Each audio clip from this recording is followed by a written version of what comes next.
All right. Well, good afternoon, everyone. Is it afternoon or are we still in morning? I have lost track of time. Morning. All right. Morning, soon to be afternoon. Um, Good to see everyone, and was really pleased to be able to have a little bit of a gathering yesterday evening and hear some perspectives from the parliamentary side on the U.S.-India relationship, trade, economic, political, strategic. Today, we're going to change a little bit in this conversation.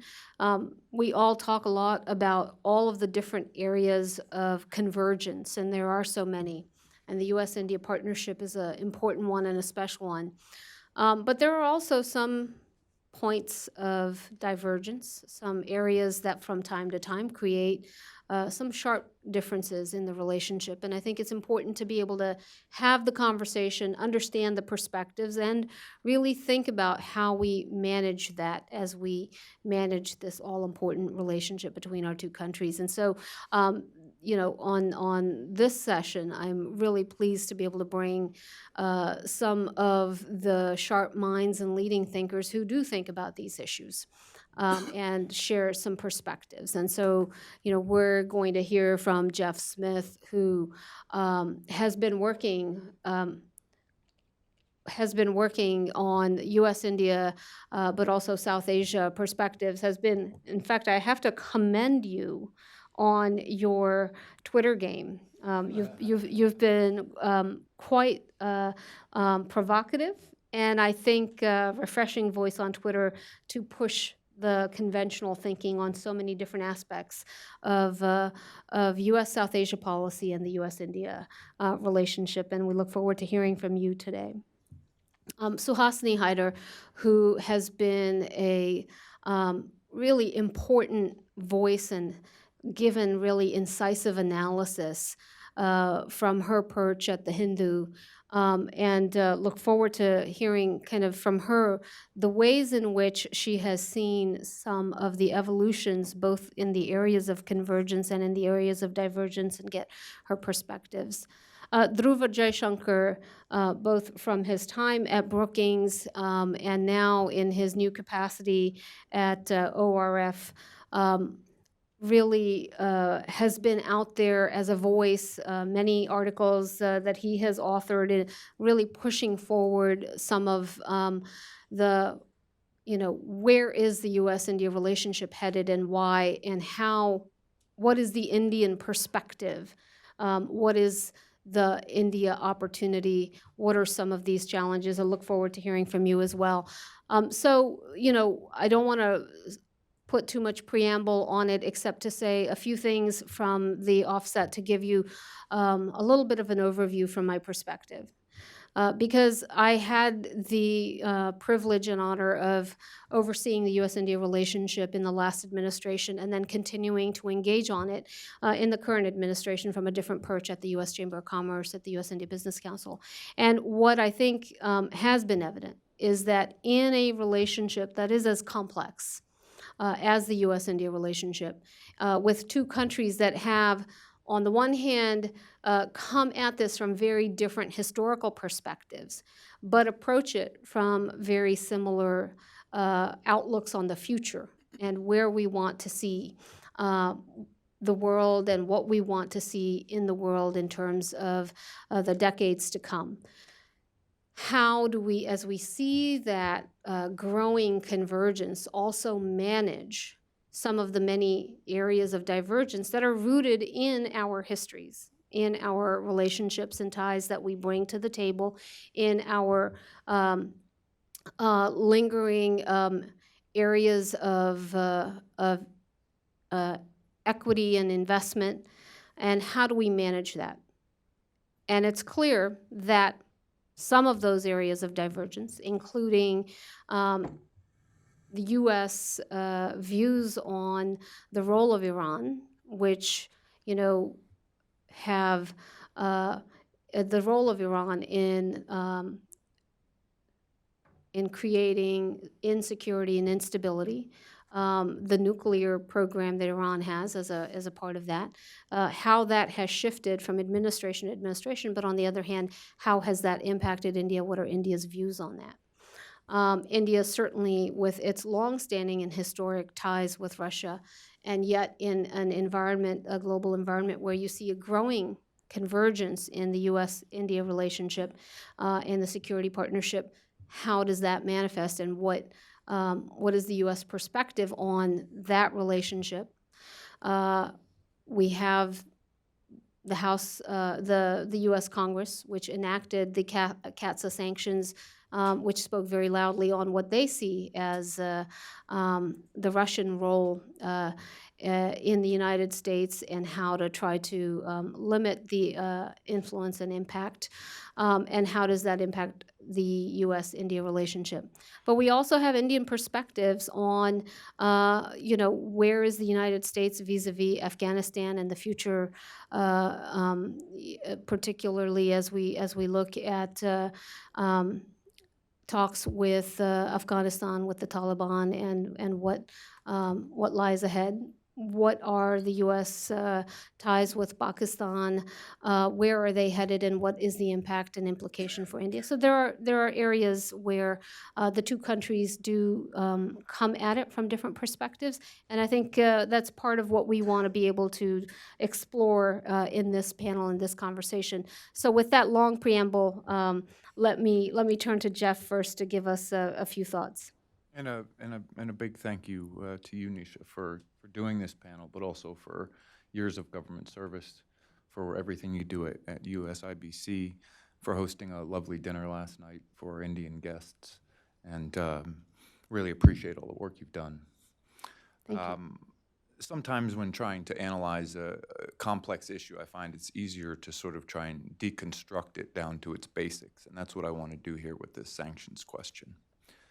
Let me start off by saying I think Prime Minister Modi's first term was a remarkably productive one for India-U.S. relations, particularly the first 4 years. So toward the end of the Obama administration's second term, the first year of the Trump administration, the two sides really accomplished quite a bit. And I've written a paper on the subject recently. I don't want to go into all of the accomplishments, but STA-1, the Quad, the inaugurating a 2+2 dialogue, bringing an Indian representative to CENTCOM.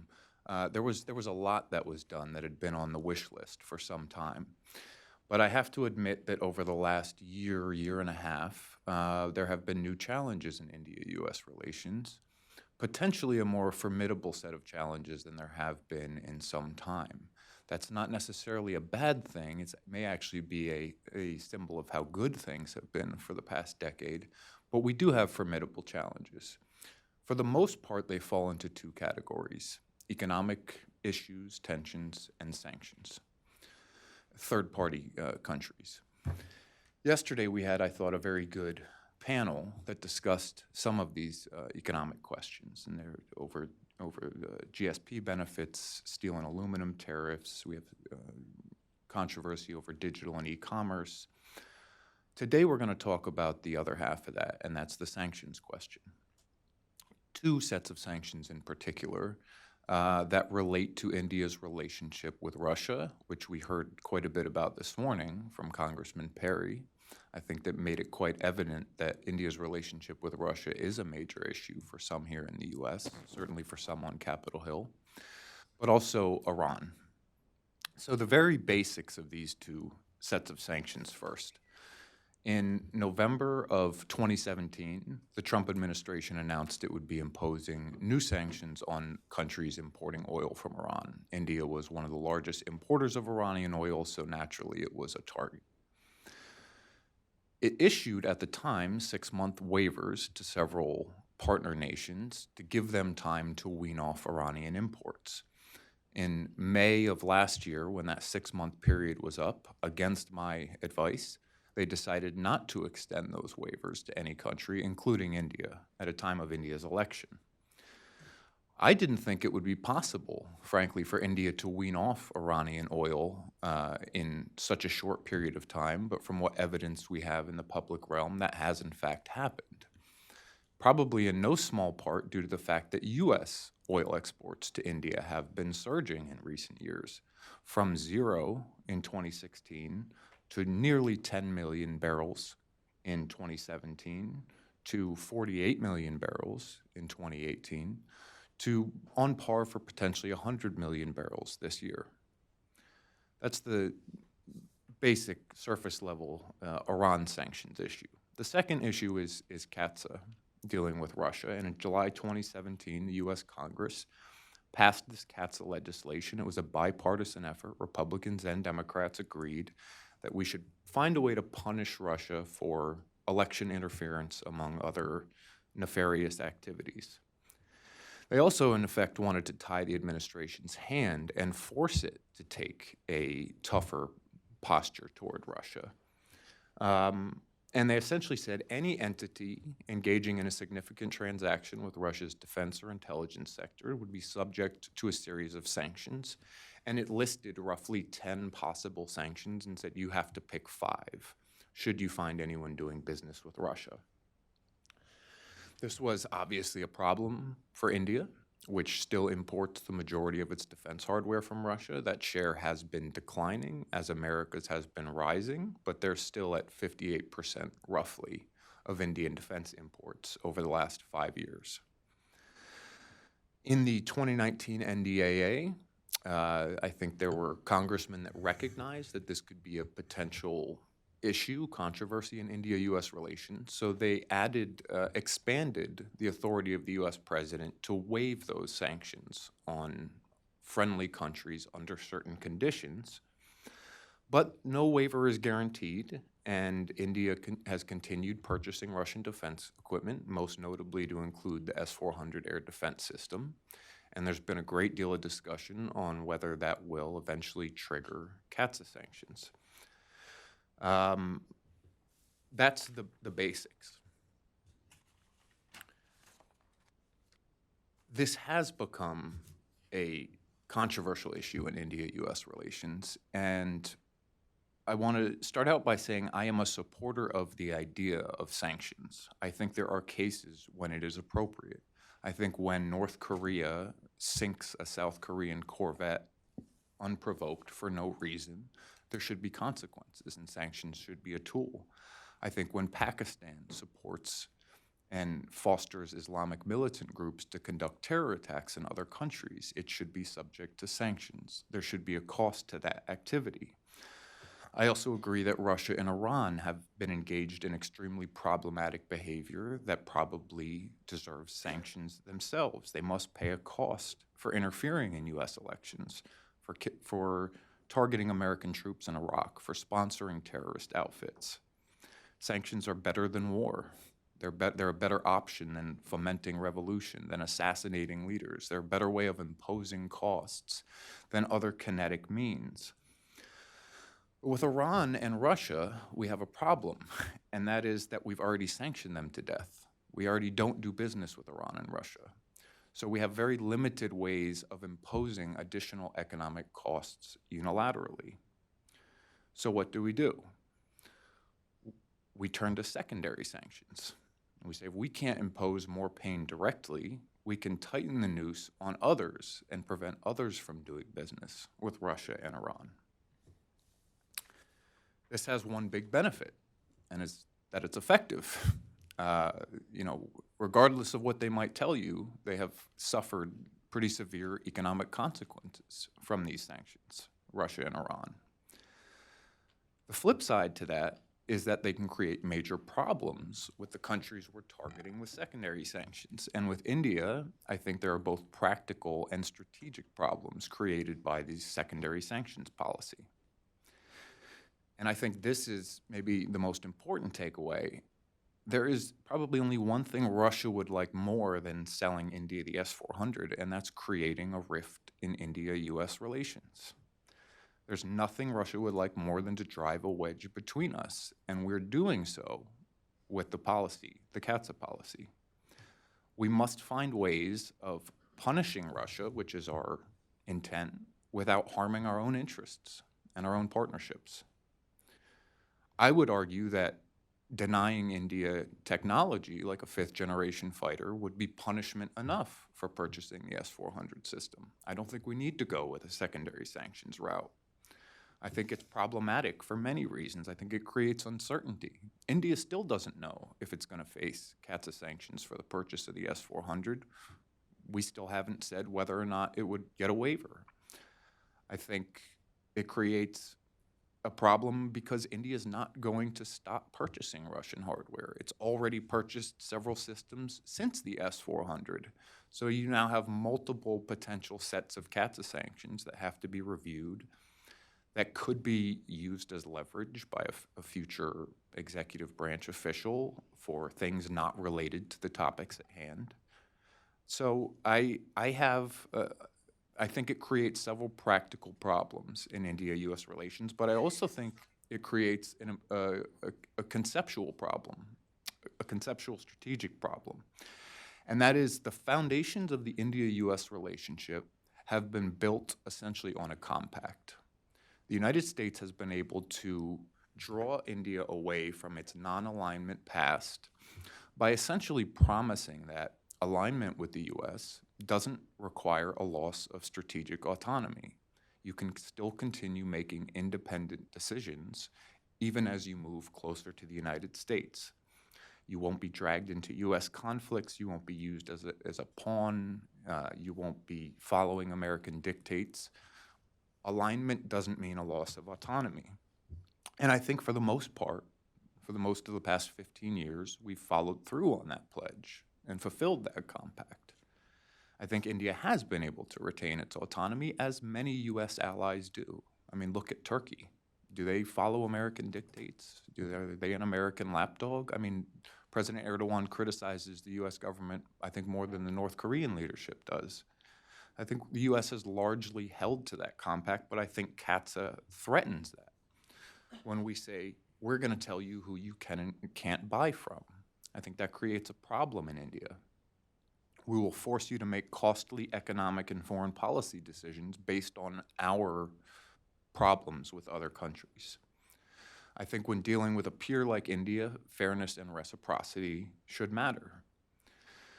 And I don't think the United States would like it if India turned around and said, Pakistan is very problematic. They're sponsoring terrorism. As long as you have a relationship with them, we're going to stop doing business with you.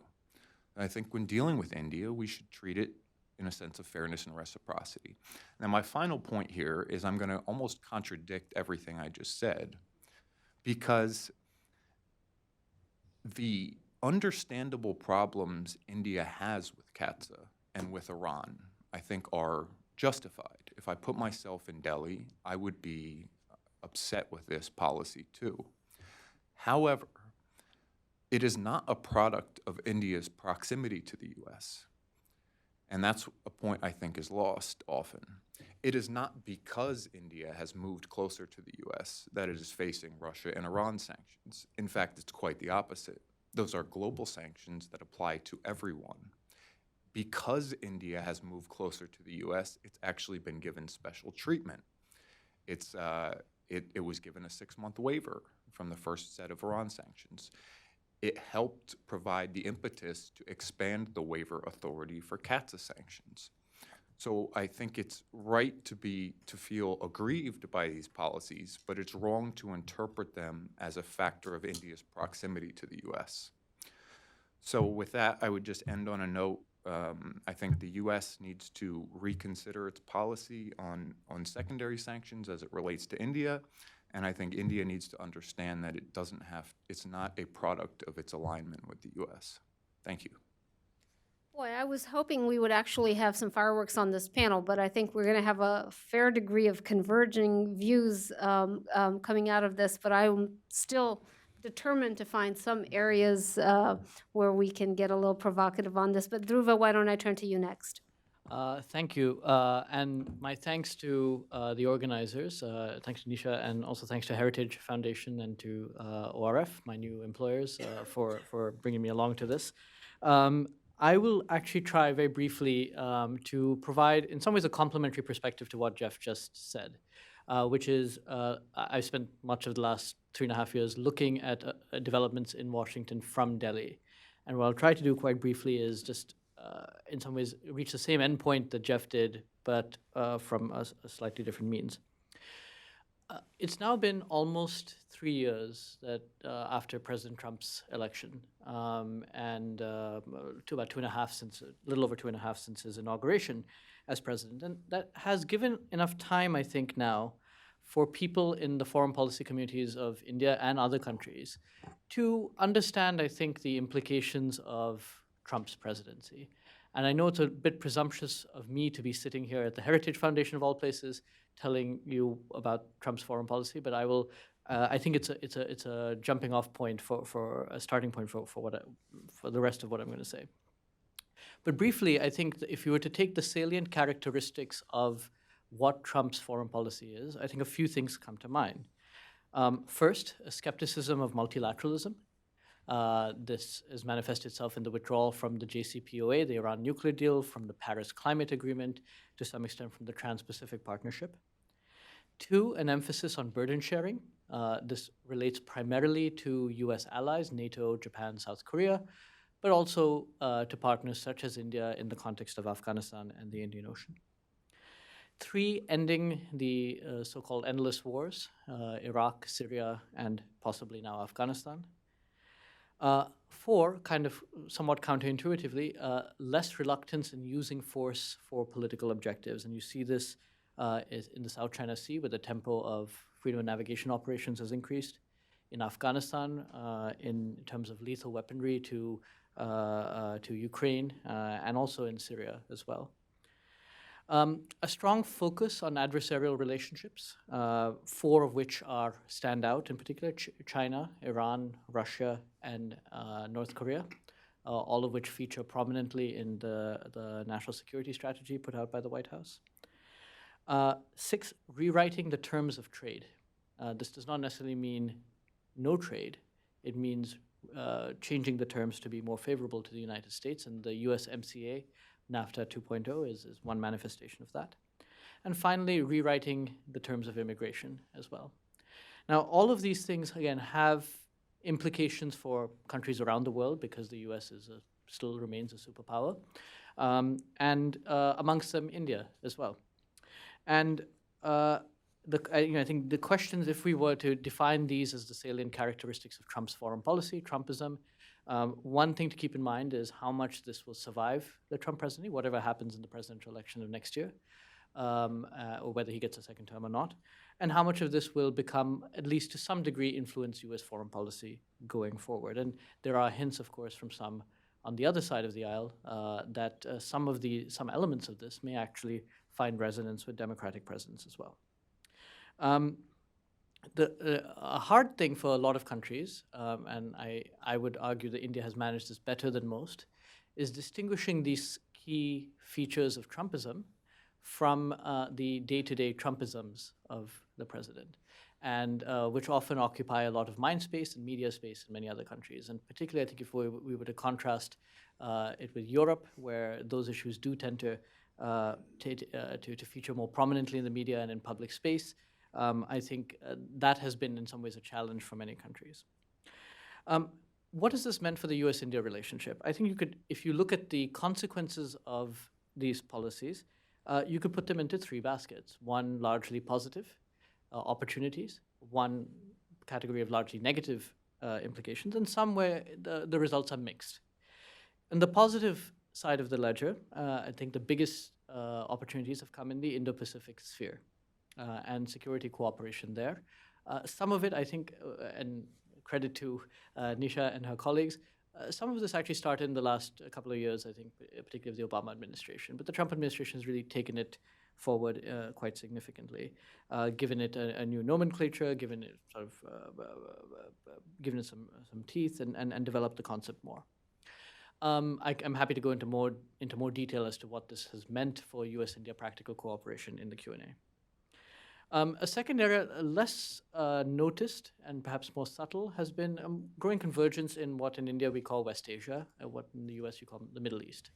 And again, this is due to dynamics, regional dynamics, amongst other things, the growing convergence between the GCC countries, or most of the GCC countries, and Israel.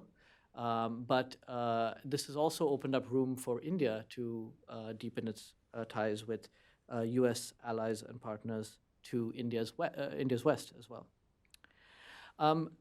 Some areas of the bilateral relationship have also blossomed. One, bilateral defense technology, and I think STA-1 elevation is a clear indication of that. The energy relationship also taking off in some, that was discussed yesterday.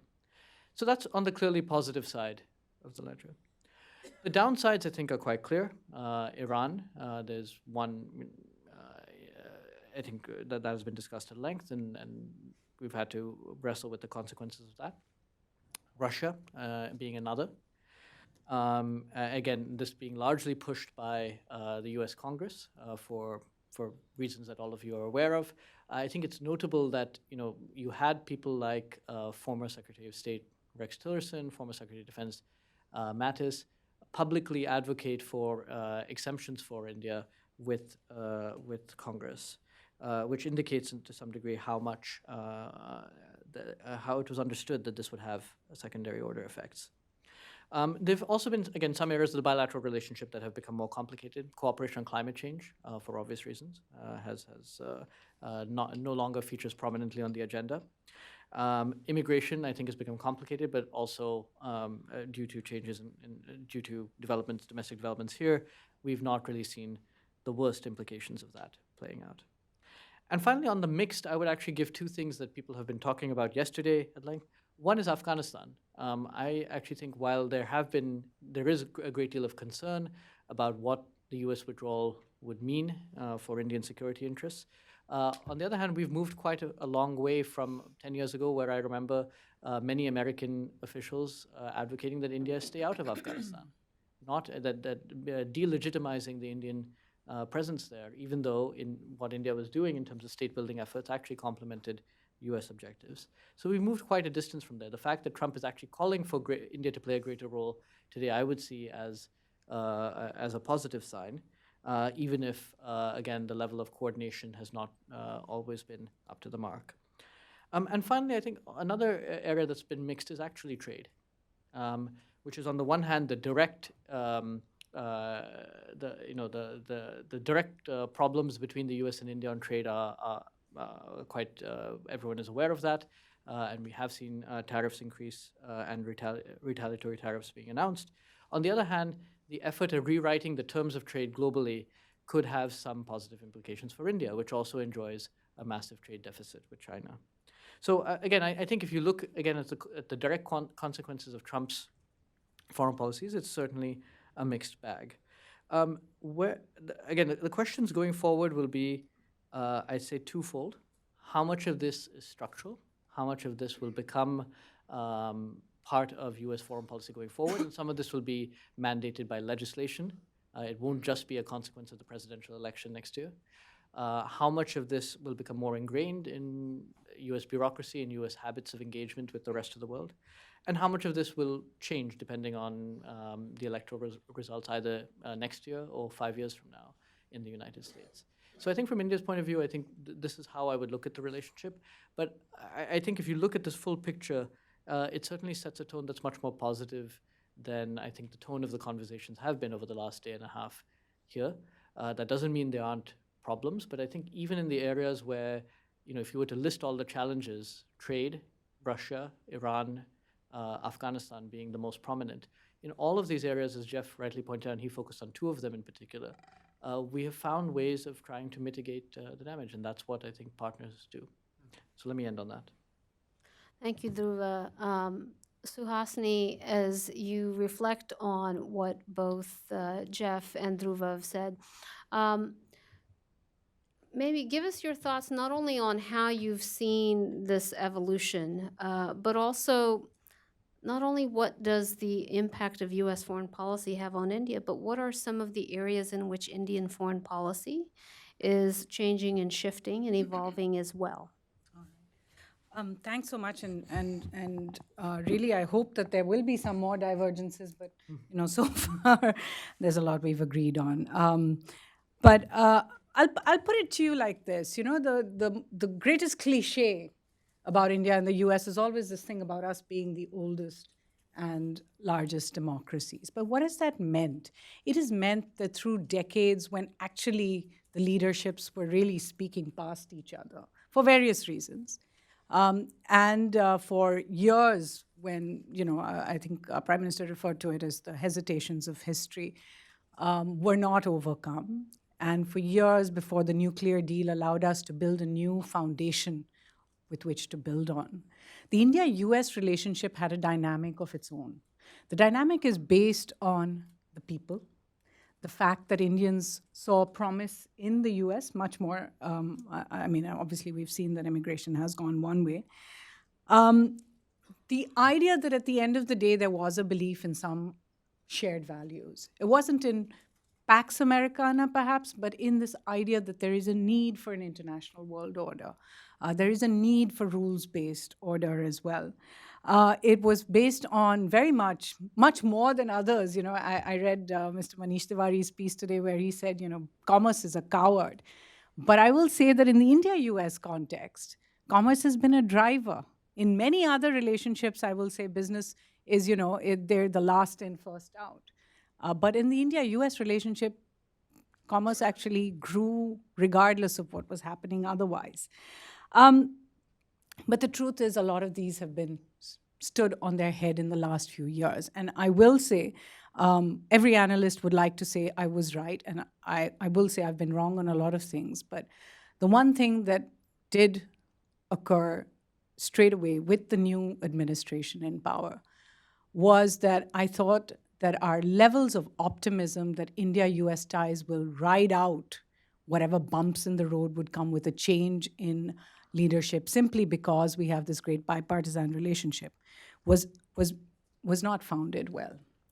And the reason for that is, Jeff has pointed out clearly that he believes that India works from a position of mistrust, or certainly feels that, what the US is doing and takes it more personally than it should.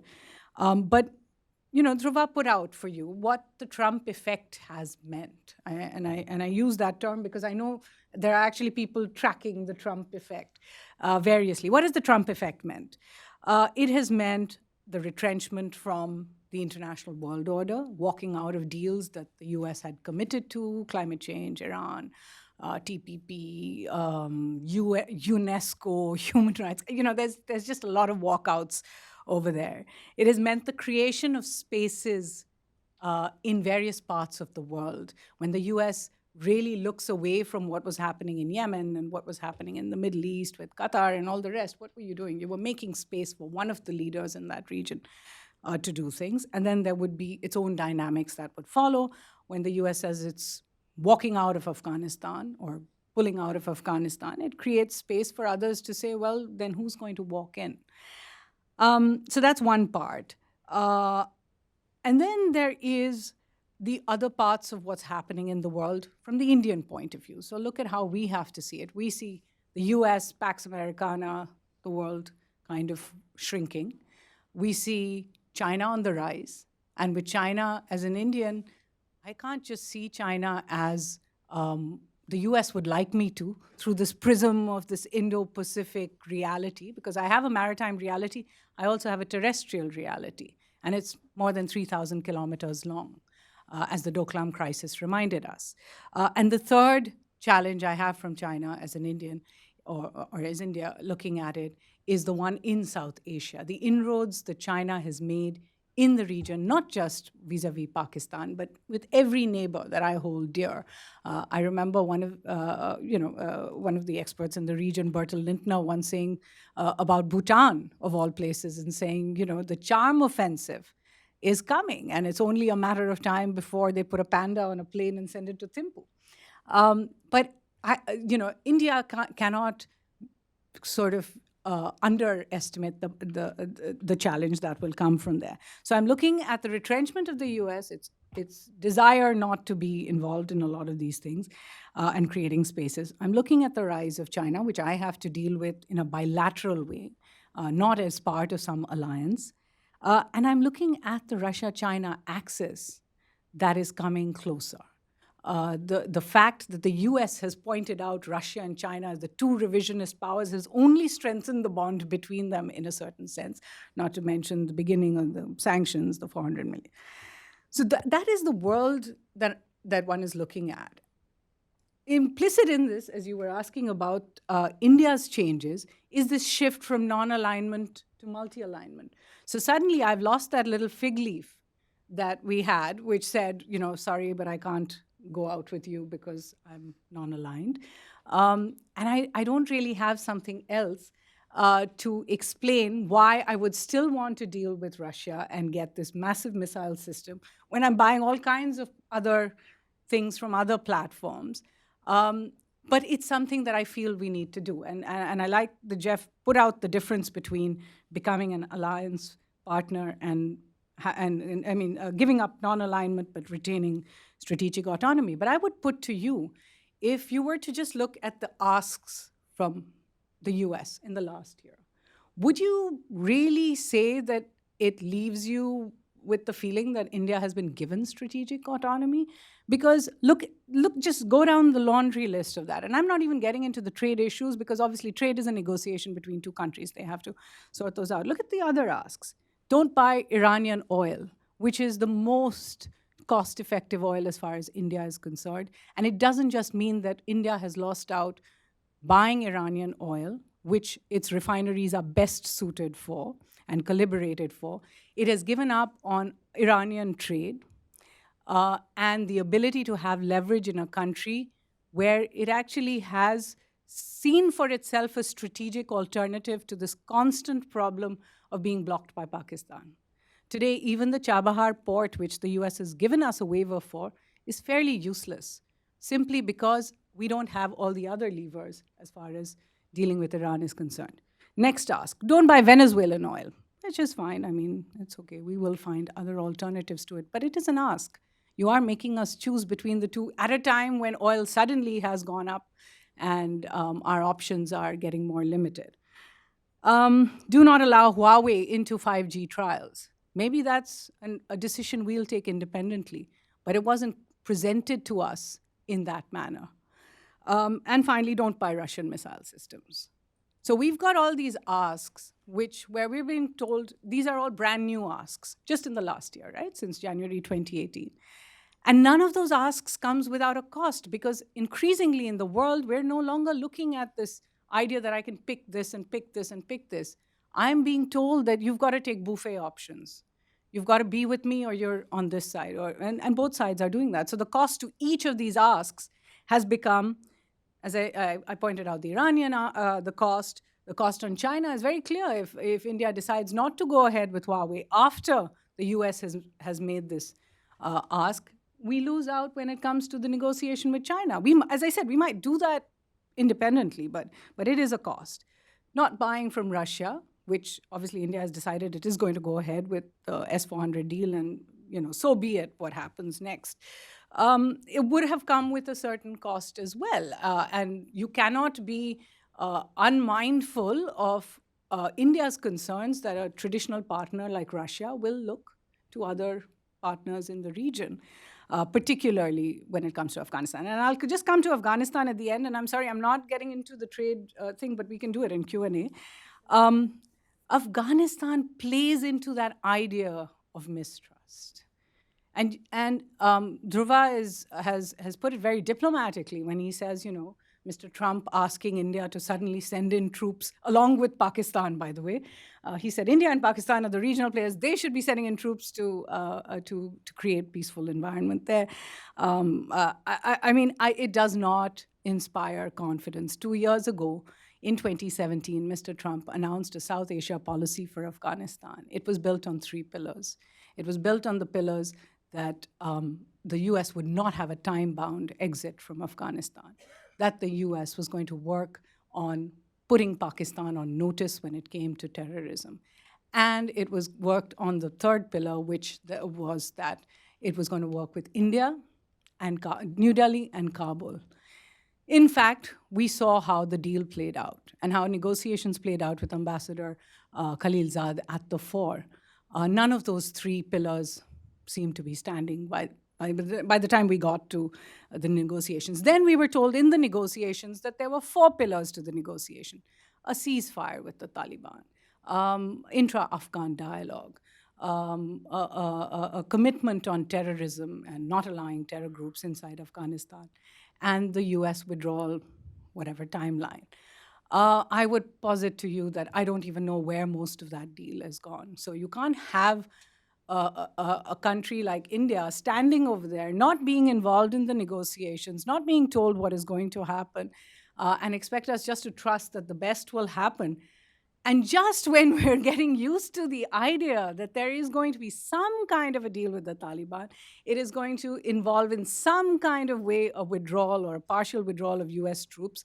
They may need to keep some of the bases inside Afghanistan. They may need to seek assurances from Pakistan for their security, therefore. We hear that actually it was better than that there was going to be some sort of a summit at Camp David on the anniversary of 9/11 that would see the Taliban, that was the original host of Al-Qaeda, standing there. I mean, I have to say, and then that deal was pulled. So, I mean, actually, by the time we were told that, the deal was pulled. I would tell you that it is getting a little difficult to trust all of these instincts and say, yes, but we must put it aside and just deal as India and the US because we know each other. Yes, we do know each other. But I think it's necessary to see the world outside in as much as you're looking inside out. Well, thank you for that, Suhasini. It's certainly a sober analysis of where, what are some of the Indian perceptions of some recent moves.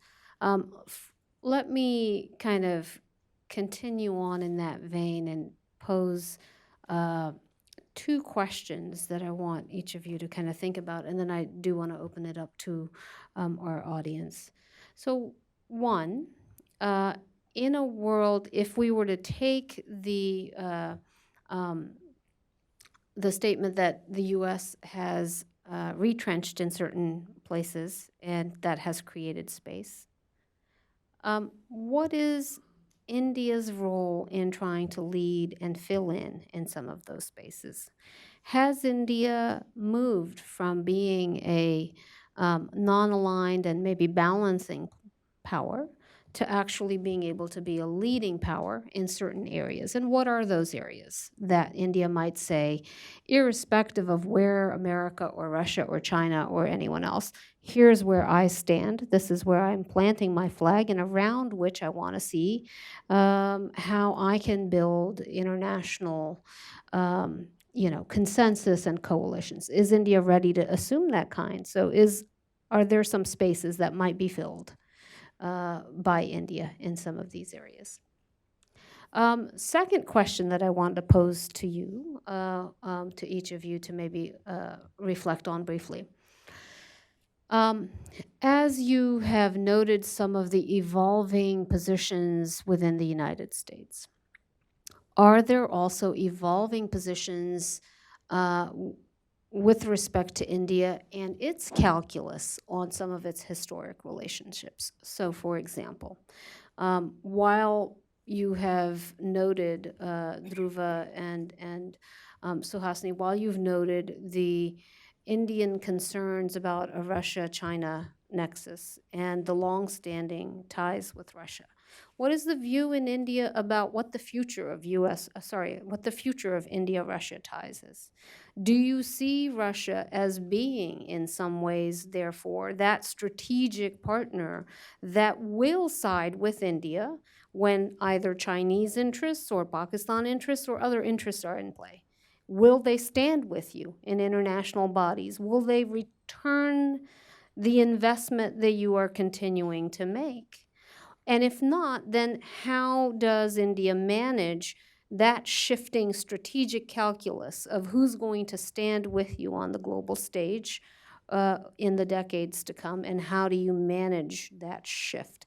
And I'd love to hear, Jeff, how you're looking at that as well, because this is where the short term and the long term come into sharp contrast, right? No, really, really excellent questions, but I find myself here as a South Asia analyst in Washington often having to speak for India, and we actually have two authentic Indian speakers. And so I'm going to defer on both of these to Dhruva and Suhasini. Okay.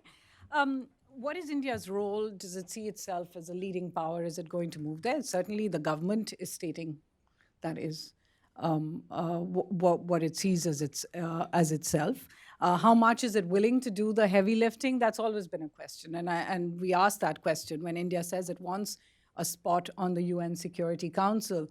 That question has to be answered. What is India going to do with that spot once it's ensured that it's vetoed everything that comes out of Pakistan? That is definitely a question that I think India and Indians have to grapple with. But it is not going to be at a timeline or in a direction that will necessarily please anyone. And that's, I think, what we have shown over the last few years. India may have been progressing in a certain trajectory, especially when it came to the Indo-Pacific, and the U.S. Was actually very, very appreciative of that. But then suddenly India decided, no, wait a minute, I may not have non-alignment, but I am going to start a little bit of hedging, and I am going to start a little bit of balancing, and now I'm a member of the SCO. So just yesterday, in the middle of everything else that's happening between India and Pakistan, Indian and Pakistani army soldiers are doing a joint exercise together at the SCO. So we're managing a lot of contradictions within what is going on. Are our positions evolving?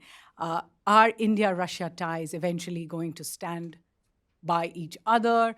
And who's going to stand with us? I don't think those are questions for the future, simply because I think we are moving into a very transactional phase of the world. And one of the things that is driving this, and I spoke about some of the things that I think has changed the world, the retrenchment of the U.S. and the international rule of law that we thought about, the rise of China. But the third is really the worldwide progression of populism in democracies everywhere. And I think that populism, while every country is a different case, is characterized by a few common elements. Every one of these populist leaders, from Prime Minister Modi to I think President Erdogan to President Trump, and so many other countries in between, there are some common threads we can see. One is this idea that we're all going to make ourselves great again. And eventually, everyone can't be great unless it's at a cost of somebody else, or it wouldn't, it won't matter. None of us are really talking about all of us getting together and changing the world in the way the United Nations was first envisioned. Populism also means that foreign policy is now entirely a factor of domestic considerations. Many have pointed out about President Trump and Prime Minister Modi coming together at Houston, being world's largest and oldest democracy, standing shoulder to shoulder. But in fact, in the last 48 hours in Washington, I have not met one person who says that there is even a strategic component to this. Most people say they're both speaking to domestic audiences. And the idea of this grand rally and how it plays to their own constituencies. So I think we're seeing more of that. I'm not saying it's a judgment on where things are going. I'm just saying this is how we see the world. So when you say who's going to stand with you, I say everything is going to be negotiated. And therefore, India's decision to go for the S-400 should not really be seen as a strike against the United States. It is true that we went ahead with the S-400 after CAATSA came in. Unlike China and Turkey, we cannot claim grandfathering off the deal, perhaps. But it is also true that this was something in the making, given our own relationship with Russia and the desire not to let that flag either. And I don't think we're looking at a world where one strategic vision is coming through from any part of that world. And once we tide over this and we move towards a world where we once again look at values and look at a vision for a composite world, I guess we can have this conversation again.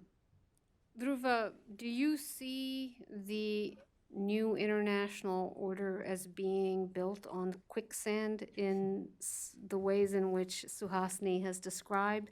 Or do you see that, for, the last century, or certainly post-World War II, the long pole in the tent has been U.S. foreign policy that has allowed a certain degree of certainty around which many other countries have built their own, policies and engagements, and now perhaps the pole is not quite as long. Do you see India putting up its own pole, or do you see more of a transactional quicksand, and how does Russia-India relations fit into that? Sure. So let me start with the part about the international order. Look, I think on the one hand, Indians are certainly not nostalgic, like a lot of Americans and a lot of Europeans are about a liberal international order, because for much of the Cold War, it was actually quite a testing time for India. I think anybody who's aware of Indian Cold War history would know that. So I don't think we have the same rose-tinted glasses that I see a lot of the American commentary about the international order. That being said, I would put the starting point less at 1945. It's not post-war, it's a post-Cold War international order. That after the collapse of the Soviet Union, after the liberalization of the Indian economy, you suddenly had a space opening up that has allowed India to grow at the rates of growth that it's experienced.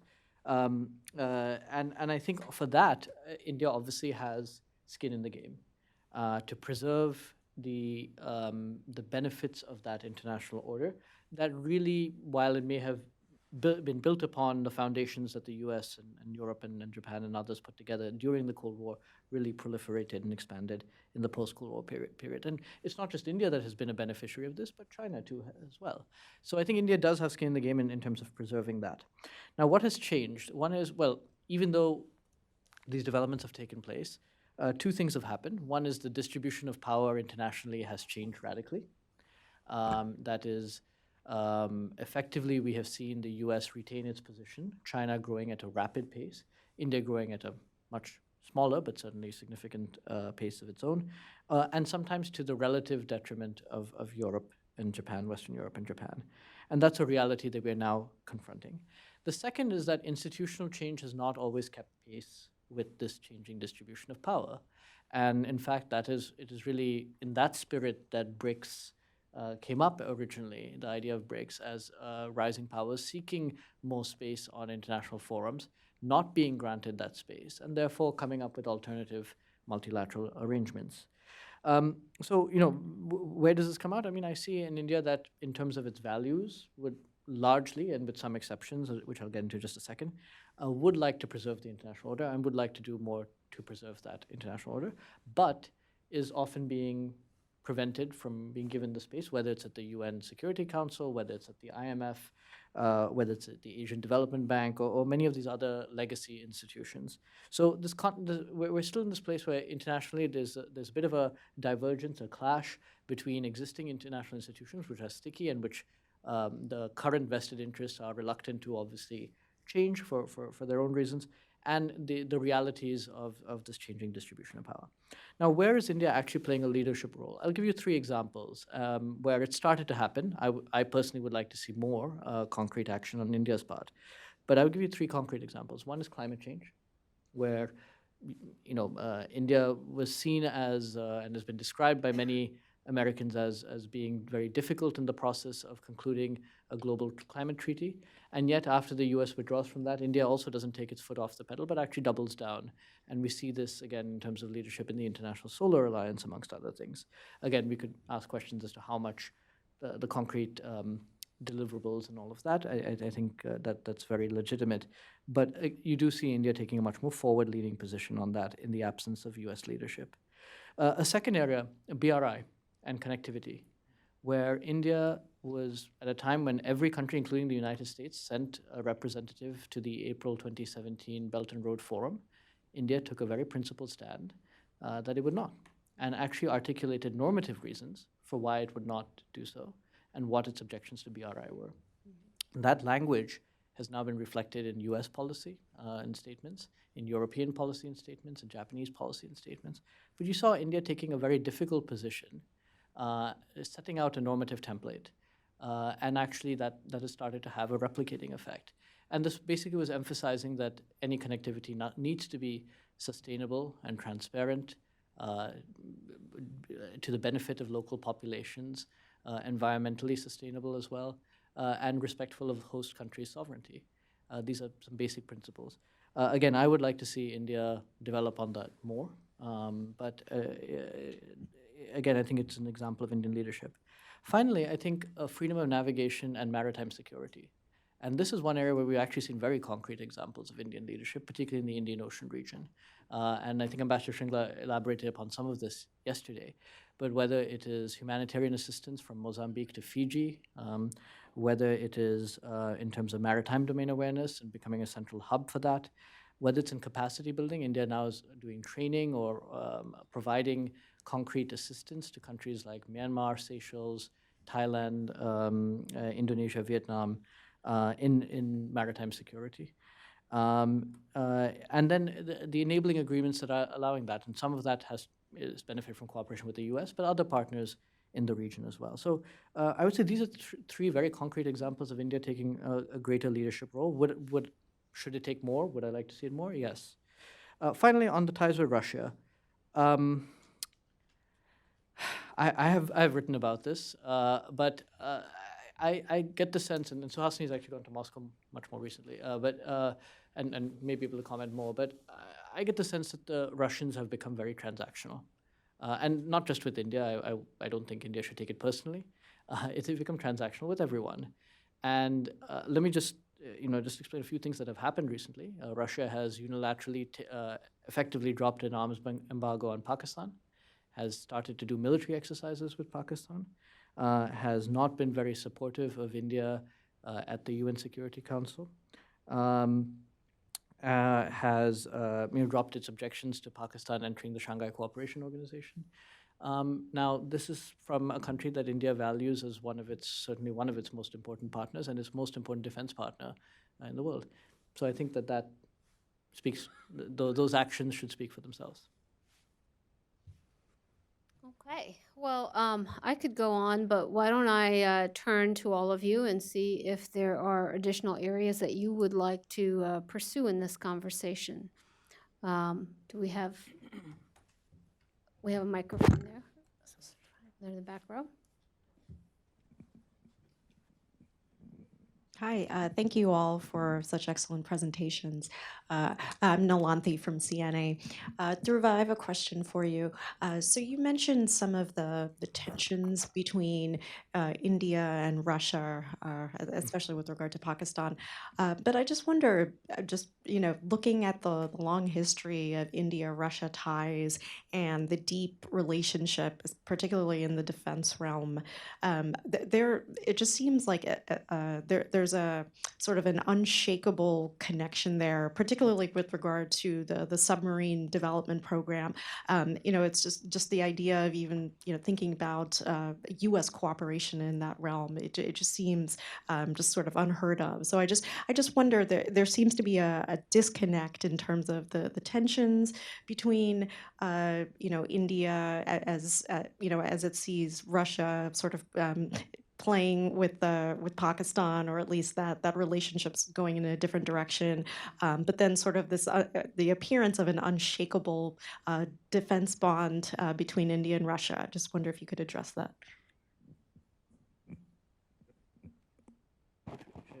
Yes, please. Very quickly. I didn't want to elaborate too much, but look, I think there's the India-Russia relationship is important, and it will remain important for India. I think there's no question about that. And it remains important for several reasons. One, the defense relationship. India is still very dependent on spares and maintenance for existing platforms, including what are currently some of its frontline, its most sophisticated defense platforms. There are certain defense technologies that India gets from Russia that nobody else gets, nuclear propulsion for submarines being one of them. If the US wanted to offer that to India, I think that would be seen very positively, but in my long interactions with the Navy here, I highly doubt that will happen anytime soon. So there are many functions that Russia can fulfill in the defense realm that at this point of time, nobody else is capable or willing to fulfill that.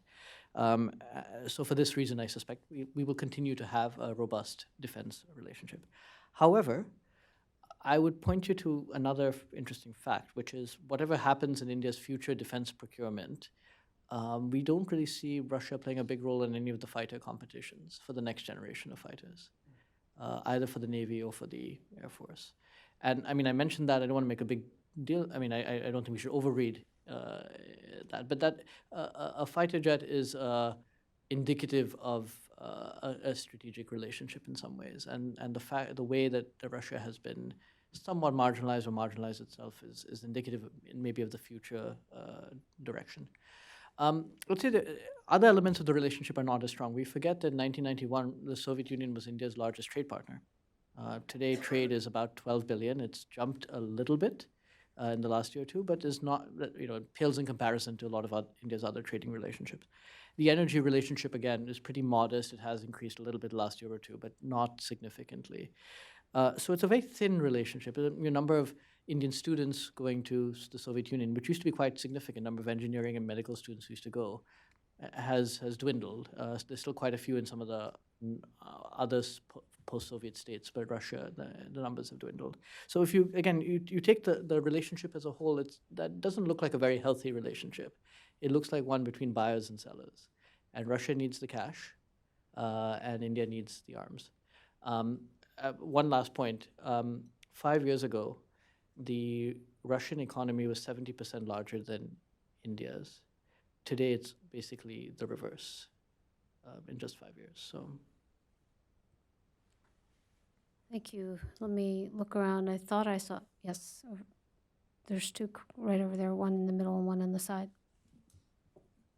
Hi, Andrew Gable, Foundation for Defense of Democracies. I'd like to follow up on the Doklam and Chinese-Indian border issue. Is this a potential area of collaboration between India and the United States? And if so, what does it look like in practice? Jeff, you want to take a crack at that? Sure. Indirectly, insofar as the border dispute reinforces to India that China is a long-term strategic challenge, I think it provides further impetus for India-U.S. defense cooperation. Maybe it drives home to India the need for particular technologies, including surveillance technologies along the border that could be helpful, that the U.S. could provide, that potentially we could co-develop together. In terms of a direct role for the United States along the line of actual control, I find that very limited prospect for something like that. But I think it's important to remember here that disputes along the China-India border, particularly in the Northeast, should reinforce to people that the United States has actually taken quite a firm position on the border question. Dating back to the 1960s, the United States, unlike in the Western sector, where China and India also have a border dispute along the Kashmir border. Aksai Chin is the disputed territory there, which is considered disputed by the U.S. In the Northeast, the United States recognizes the border as the international border. It recognizes full Indian sovereignty over Arunachal Pradesh. So unlike some of the border dust-ups that happen in the Western sector, Doklam was a bit of an unusual case because it didn't take place along the LAC where many of these violations do happen. It was kind of a third-party dispute with Bhutan. But the United States actually stands pretty firmly with India on this and would recognize any intrusion by China as a violation of an international border. not as just another, dispute between two parties that need to be resolved amicably. So I think it reinforces U.S. support for India there and underscores that China has become more adventurous, particularly since 2008, and even more so since the rise of President Xi in 2012 and 2013. And so hopefully, it serves just as an additional binding agent and potentially an area for cooperation and technology development. If I could weigh in on that and put on an analyst hat rather than the authentic South Asian hat for a minute, I think it's necessary to go a little beyond what Jeff is talking about when it comes to India-US cooperation vis-a-vis the land boundary with China.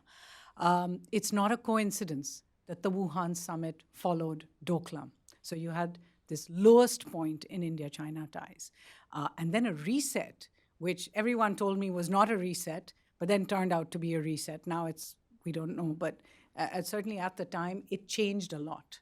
And you have to look at that. It's one thing to say that the US can help India with with surveillance when it comes to Doklam. It's another thing to remember that for the last 8 or 9 months, surveillance footage has shown a heavy buildup on the Doklam Plateau in Chinese territory by China, but that heavy buildup leaves one in no doubt about where that's headed, whether it's helipads, whether it is a reinforced infrastructure, whether it is bunkers. And yet India has not reacted. The second part is when it comes to an issue which we know is of concern to China, which is Tibet, India has very, very significantly silenced its support to Tibetans and the Tibetan cause. There was a very famous memo that went out that told officials in India not to attend Tibetan functions.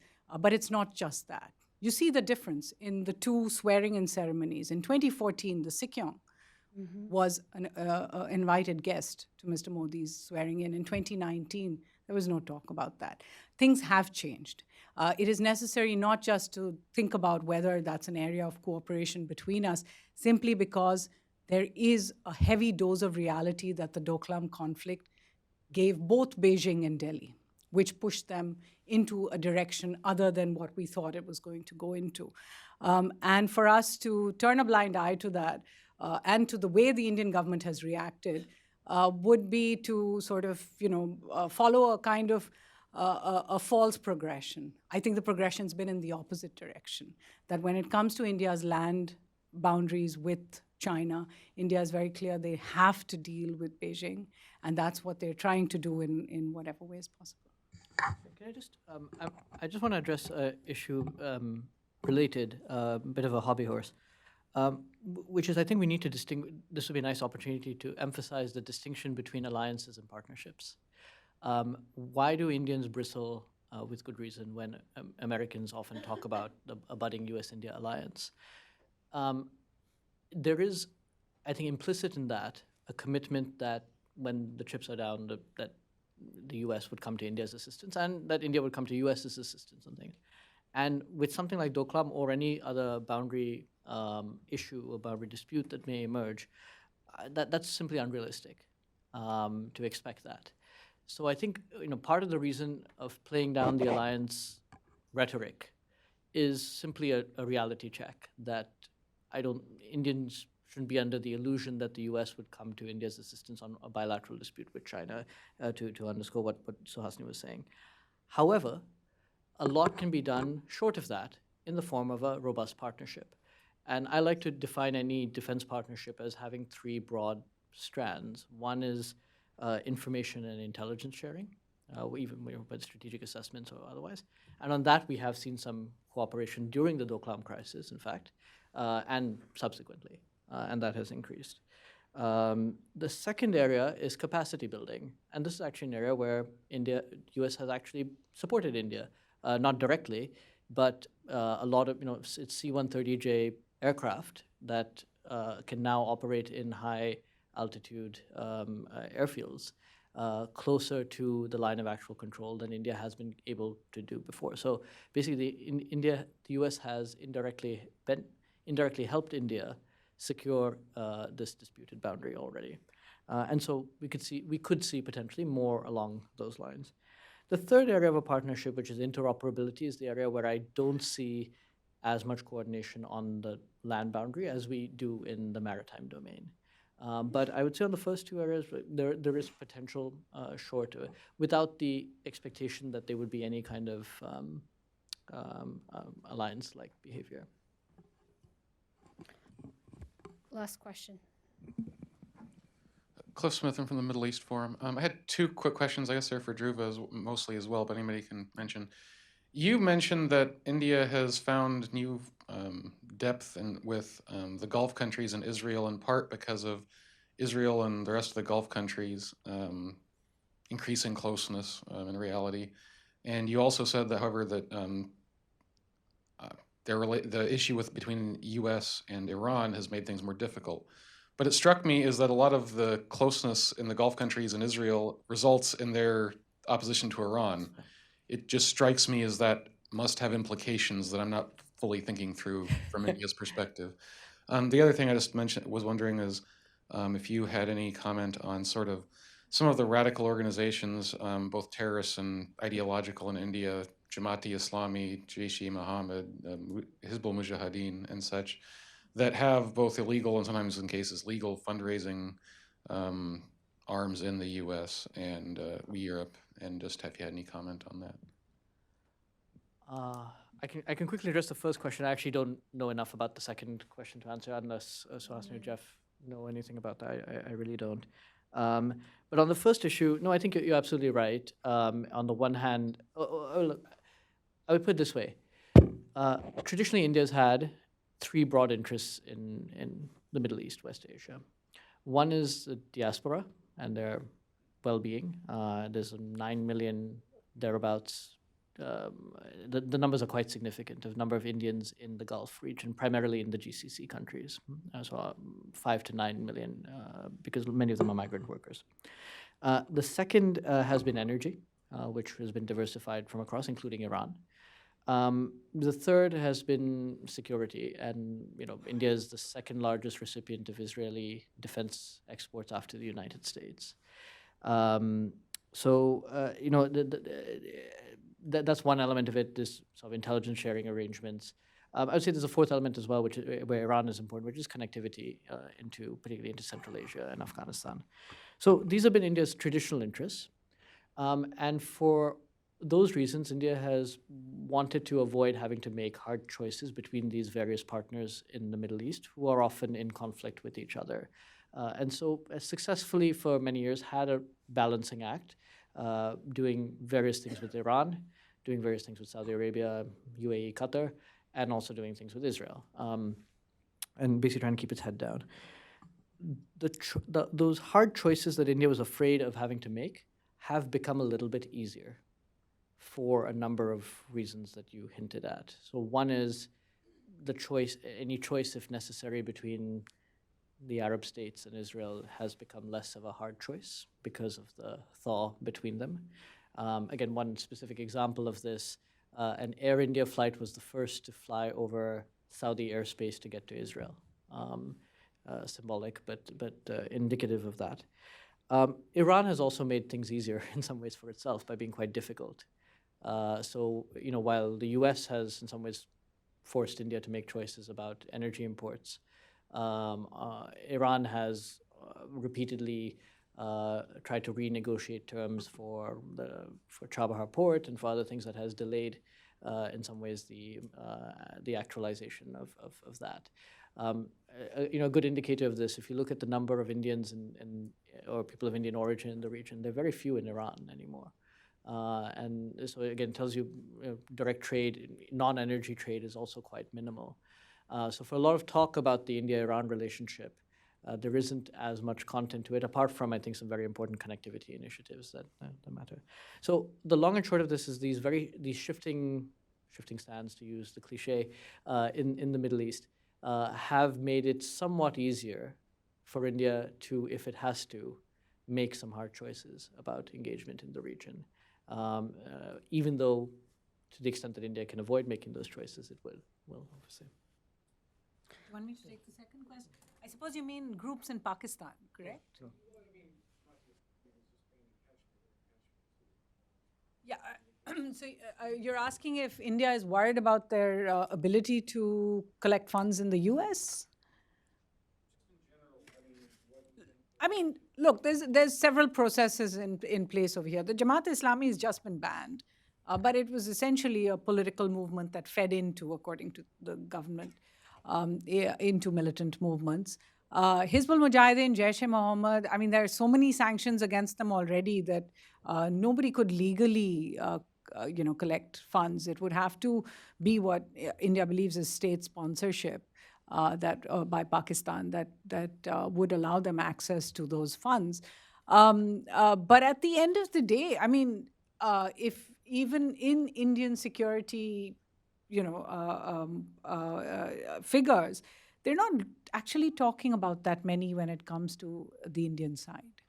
They're essentially speaking about, I mean, the figures vary, but about 200 at most in the entire valley.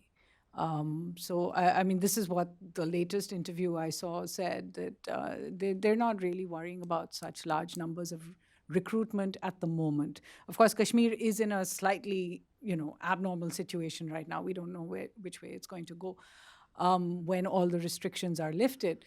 But certainly the bigger concern is, of course, how Pakistan is going to react, what kind of funding, what kind of support these groups are going to get.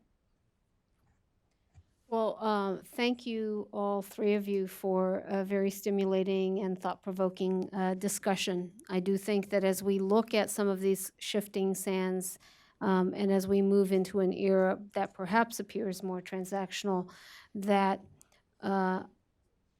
I'm confident, I'm going to put it out there, that what will come at the end of this period of transactionalism is a move towards a new set of alignments that will create much more enduring partnerships and relationships. And I do think that the U.S.-India one is one of those. So we do have, challenging times ahead to navigate these more transactional times. But I do think that we have some deep convergences that get us beyond this and into an area of much more foundational relationships as we move into the future. But that's my gazing into the crystal ball. Thank you all very much. I know we have another panel coming up. I think this has been a wonderful conversation. Thank you.